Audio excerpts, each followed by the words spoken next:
damai sejahtera saudara-saudaraku yang terkasih, pencinta firman Tuhan. Berjumpa kembali dengan Bible Learning with Father Joseph. Bagaimana kabar Anda hari ini? Bagaimana keseharian Anda? Bagaimana keluarga Anda? Saya berharap semoga semuanya sehat dan baik, karena itulah doa-doa dan harapan saya. Semoga terang firman Tuhan semakin menaungi kita, bekerja dalam diri kita, kuasanya memulihkan, kuasanya selalu menolong kita dari segala perkara-perkara dalam kehidupan kita. Dalam nama Bapa dan Putra dan Roh Kudus. Amin. Saudaraku yang terkasih, di awal video ini, izinkan saya untuk bertanya kepada Anda dan silakan Anda menjawab dalam hati Anda saja, yaitu bagaimana kabarnya dengan iman Anda? Apakah sudah dewasa? Apakah iman itu sudah bertumbuh? Apakah Anda sudah beriman secara sehat? Apakah ada api yang berkobar-kobar, kasihnya yang menjiwai Anda untuk tetap terus berbuat kasih dalam kehidupan? Atau keadaan iman Anda sebaliknya, loyo, tidak berkembang, hampir mati, sudah putus asa?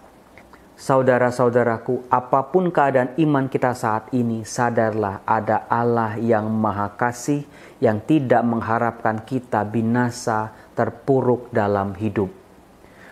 Sebagai seorang pengajar kitab suci, saya selalu ditanya oleh umat saya, Romo Yosef, kalau kita mau mulai rutin baca kitab suci setiap hari, baiknya mulainya dari mana? Kitab apa dulu yang harus dibaca? Dan bagaimana cara membacanya? Jujur saudara-saudara, jawaban yang saya berikan bisa sangat bervariasi, tergantung siapa yang bertanya kepada saya dan juga tergantung bagaimana kedewasaan imannya.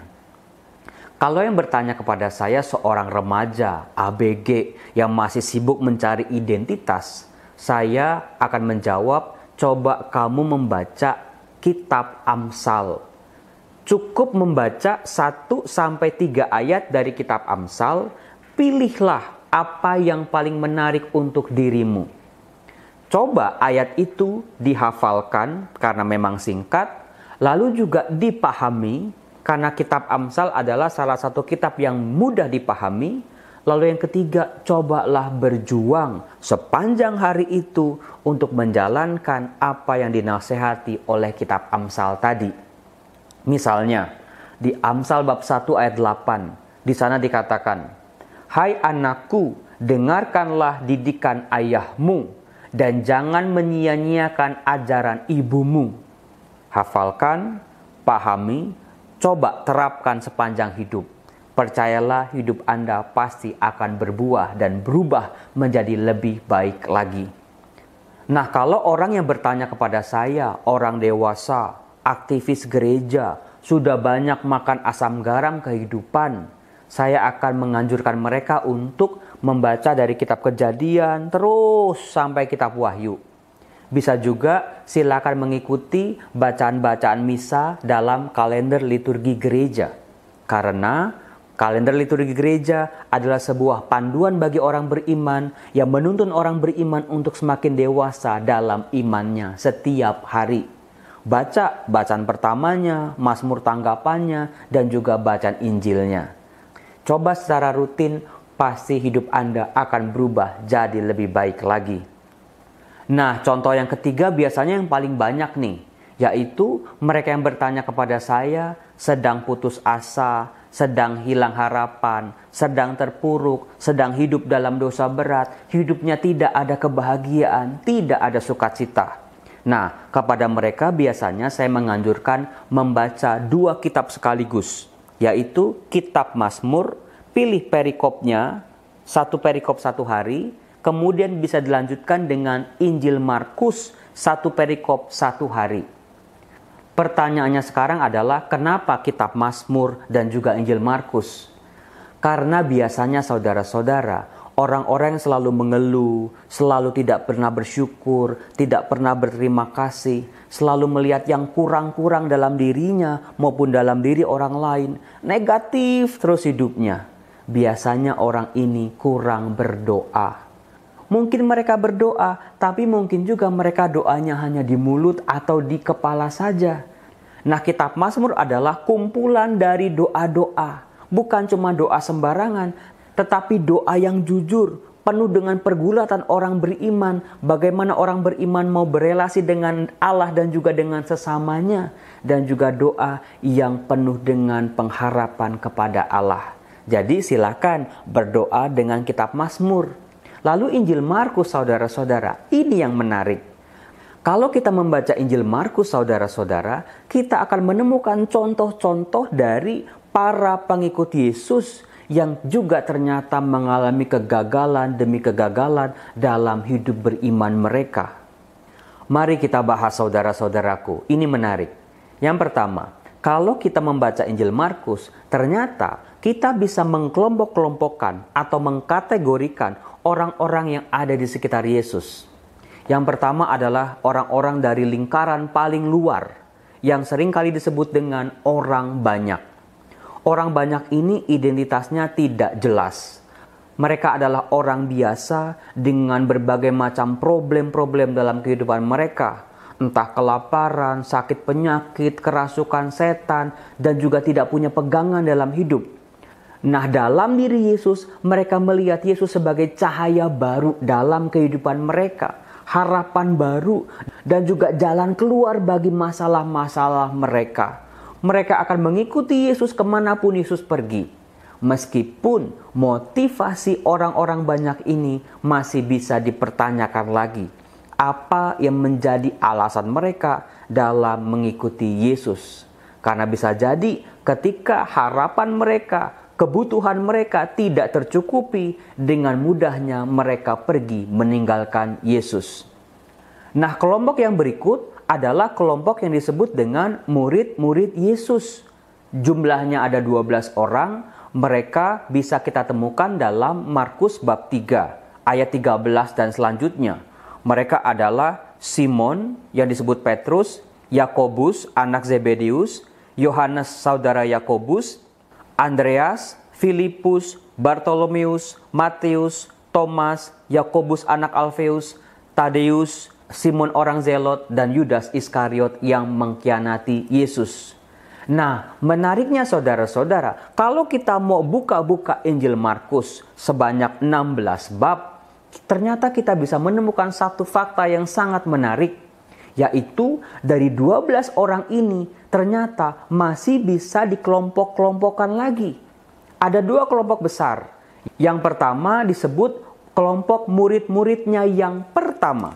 Ada 4 orang, yaitu Simon, Andreas saudaranya, Yohanes, dan Yakobus.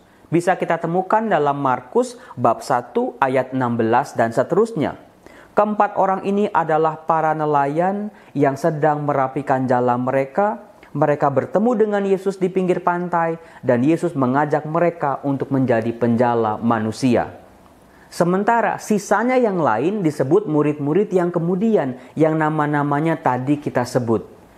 Nah, kalau kita membaca Injil Markus, saudara-saudaraku, ternyata yang paling banyak berperan justru adalah murid-murid yang pertama ini. Selain 4 murid ini, ternyata murid-murid yang lain dalam kisah-kisah berikutnya tidak disebut namanya, kecuali Yudas Iskariot yang mengkhianati Yesus. Injil Markus seringkali menampilkan peristiwa-peristiwa yang istimewa yang terjadi antara Yesus dengan murid-murid yang pertama ini. Misalnya ketika kita membaca kisah Yesus membangkitkan anak Yairus.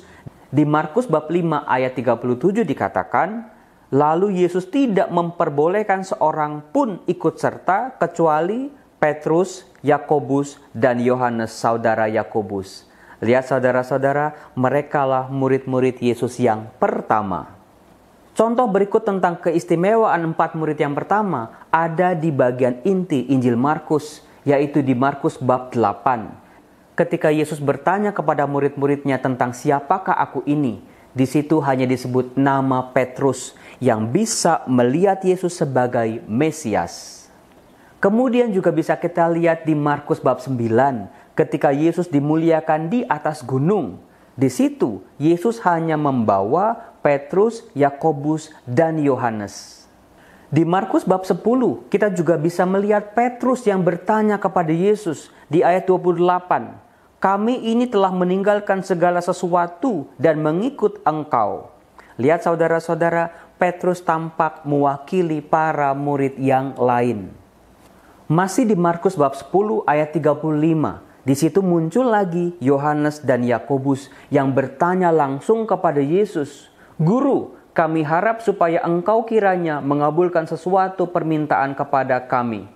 Kata mereka, perkenankanlah kami duduk dalam kemuliaan-Mu kelak, yang seorang lagi di sebelah kanan-Mu, yang seorang lagi di sebelah kiri-Mu. Lihat saudara-saudara, lagi-lagi Petrus, Yakobus, dan Yohanes selalu namanya disebut. Sementara nama-nama murid yang lainnya jarang sekali disebut. Nah, kemunculan terakhir murid-murid pertama ini bisa kita temukan dalam Markus bab 13. Di situ disebutkan langsung empat-empatnya, yaitu Petrus, Yakobus, Yohanes, dan Andreas. Mereka bersama-sama bertanya kepada Yesus, bila manakah itu akan terjadi dan apakah tandanya kalau semuanya itu akan sampai kepada kesudahannya. Mereka bertanya tentang permulaan penderitaan.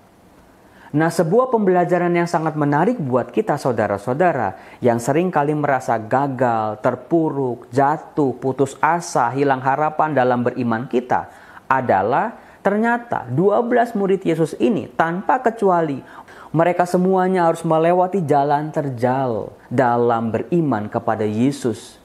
Injil Markus menampilkan murid-murid Yesus ini sebagai murid-murid yang gagal sejak awal sampai akhir. Sejak mereka memetik gandum di pinggir jalan pada hari Sabat. Sejak mereka tidak memahami mukjizat penggandaan roti. Sudah terjadi 2 kali, tetapi mereka tidak belajar dari pengalaman.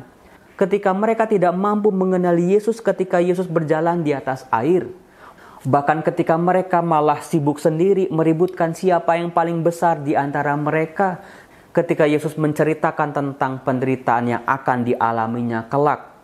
Dan juga saudara-saudara, Injil Markus juga menampilkan Yudas yang mengkhianati gurunya, Petrus yang menyangkal Yesus.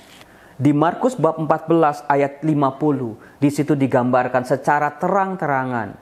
Ketika Yesus ditangkap di Taman Getsemani dikatakan, lalu semua murid itu meninggalkan dia dan melarikan diri. Bahkan setelah Yesus wafat dan bangkit, Yesus menampakkan diri kepada mereka, mereka masih tidak percaya. Saudara-saudara yang terkasih, lalu bagaimana Yesus bisa menyerahkan gerejanya kepada orang-orang gagal seperti ini? Jawabannya adalah kasih karunia Allah yang bekerja dalam diri mereka dan mereka menanggapinya secara positif. Mereka mau bekerja sama dengan rahmat itu, mau diubah, dan pada akhirnya mereka bertransformasi secara luar biasa. Saudara-saudara, itulah jawaban dari keputusasaan kita, dari kegalauan kita, dari keterpurukan kita. Apakah kita sudah membuka diri supaya rahmat itu bekerja dalam diri kita? Menjadikan Tuhan sebagai prioritas dalam hidup kita. Dan berkat-berkatnya akan mulai bekerja dalam diri kita. Salam damai sejahtera saudaraku, Tuhan Yesus memberkati. Amin.